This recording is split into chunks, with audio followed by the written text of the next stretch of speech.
বাংলার সিংহ পুরুষ আল্লামা মামুনুল হক দামাত বারকাতুহুম।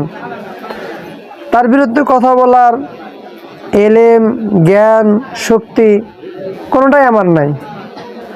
তবে আমি এতটুকু কথা বলতে চাই, যদিও তিনি জামাতের জোটে আছেন, আলহামদুলিল্লাহ ভালো, তবে তার এতটুকু পথ খেয়াল করে চলা উচিত, বর্তমানে যে জেনারেশন আছে তারা যেন কওমি ওলামায়ে কেরামদের আমল আখলাক থেকে বিমুখ না হয়।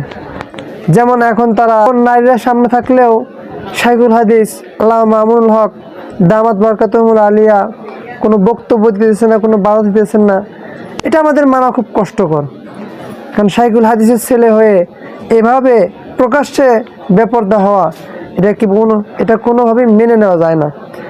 আমি এজন্য বিনীতভাবে অনুরোধ করব, আমার এই ভিডিওটা যদি শাইখুল হাদিস পর্যন্ত পৌঁছায় অথবা শাইখুল হাদিসের কোনো শুভাকাঙ্ক্ষী পান, আপনাদের কাছে আমার অনুরোধ, এমন কোনো কাজ কইরেন না যেটাতে পরবর্তীতে ওলামায়ে কেরামের নাক কাটা যায়।